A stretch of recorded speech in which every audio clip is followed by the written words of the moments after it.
Homeopathy की दुनिया, एक प्रमाणित डॉक्टर बनने का सफर आखिर कैसा होता है? आज के इस विश्लेषण में हम होम्योपैथिक चिकित्सा के क्षेत्र में करियर बनाने का एक बहुत ही स्पष्ट और विस्तृत रोड मैप समझेंगे। मेडिकल फील्ड वैसे तो बहुत विशाल है, लेकिन उसमें होम्योपैथी की अपनी एक अलग ही अहमियत है। यहाँ तक पहुँचने का रास्ता क्या है, कौन सी चुनौतियाँ आती हैं? चलिए इस सफर के हर एक कदम को बिल्कुल बारीकी से समझते हैं। इस पूरे सफर को समझने के लिए हम मुख्य रूप से 3 पड़ावों पर बात करेंगे। पहला है बीएचएमएस डिग्री, दूसरी है इसके लिए जरूरी शैक्षणिक योग्यता और तीसरी है कॉलेज की प्रवेश प्रक्रिया।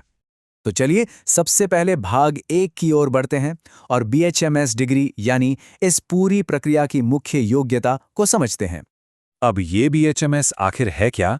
Bachelor of homeopathic medicine and surgery. देखिए, ये कोई छोटा मोटा क्रैश कोर्स नहीं है। होम्योपैथी की दुनिया में कदम रखने और एक प्रैक्टिसिंग डॉक्टर बनने के लिए ये बिल्कुल अनिवार्य बुनियादी डिग्री है। यही वो मजबूत नींव है जिस पर एक सफल करियर की पूरी इमारत खड़ी होती है। 5.5 साल, जी हाँ, बिल्कुल सही सुना। 5.5 साल का लंबा वक्त, ये कोई छोटी अवधि नहीं है। इतना लंबा समय इस बात का सीधा सा सबूत है कि इस फील्ड में कितना गहरा समर्पण और कितनी निरंतर मेहनत चाहिए। तो दिमाग में ये सवाल आ सकता है कि ये 5.5 साल बढ़ते कैसे हैं? असल में इसे 2 बहुत ही अहम हिस्सों में बांटा गया है। पहले जो 4.5 साल हैं, वो पूरी तरह से सख्त एकेडमिक पढ़ाई के लिए होते हैं, यानी मेडिकल साइंस की बारीकियों को किताबों और लेक्चर से समझना। और फिर उसके ठीक बाद आता है 1 साल की अनिवार्य इंटर्नशिप का दौर। इसका मतलब है कि जो कुछ भी किताबों से सीखा है, उसे अब असली मरीजों पर, असल दुनिया की चुनौतियों के बीच आजमाना होता है। आगे बढ़ते हैं भाग 2 पर, जो है शैक्षणिक योग्यता मानदंड। इससे हम भावी डॉक्टर्स की शुरुआती रेखा भी कह सकते हैं। अब इस रेस में दौड़ने के लिए शुरुआत कहाँ से होती है? जाहिर है 12वीं कक्षा से। लेकिन यहाँ सिर्फ पास होना काफ़ी नहीं है। 50 से 60% अंकों की ज़रूरत तो होती ही है, लेकिन उससे भी ज़्यादा अहम है विषय। भौतिकी, रसायन विज्ञान, जीव विज्ञान यानी पीसीबी, और साथ ही अंग्रेजी।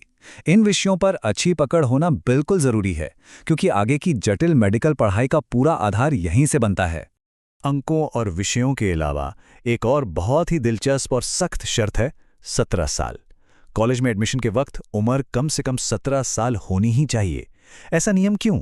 वो इसलिए ताकि ये सुनिश्चित किया जा सके कि जो भी इस गहन और गंभीर मेडिकल क्षेत्र में कदम रख रहा है, वो इसके भारी दबाव को संभालने के लिए मानसिक रूप से पूरी तरह तैयार हो। अब आते हैं इस विश्लेषण के तीसरे और आखिरी हिस्से पर, प्रवेश प्रक्रिया, यानी कॉलेज के उस बड़े प्रवेश द्वार को कैसे पार किया जाए।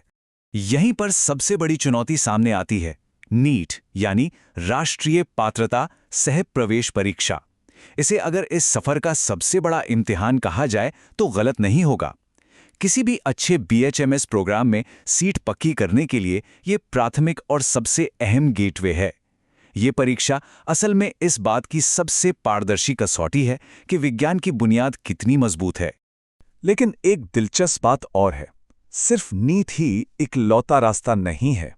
राष्ट्रीय स्तर के अलावा कई राज्य स्तरीय प्रवेश परीक्षाएं भी होती हैं, जो बीएचएमएस यानी बीएचएमएस में दाखिले का एक और विकल्प देती हैं। यानी अगर किसी वजह से एक दरवाज़ा बंद दिखे तो दूसरे दरवाजे भी मौजूद हैं। कुल मिलाकर देखा जाए तो अंतिम प्रवेश प्रक्रिया पूरी तरह से मेरिट यानी योग्यता पर टिकी है।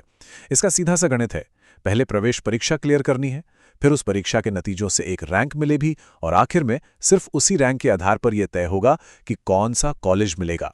यह सिस्टम पूरी तरह से साफ और पारदर्शी है। तो इस पूरे सफर को समझने के बाद एक बड़ा सवाल सामने आता है, जिंदगी के ये कीमती 5.5 साल, इतनी गहन पढ़ाई, इंटर्नशिप का दबाव और इतना कठोर अनुशासन, क्या इतना कड़ा रास्ता वैकल्पिक चिकित्सा के क्षेत्र में अगली पीढ़ी के बेहतरीन डॉक्टर्स तैयार करने की सबसे सटीक चाबी है? सोचने वाली बात है ना? खैर, आज के इस विश्लेषण को हम यहीं खत्म करते हैं।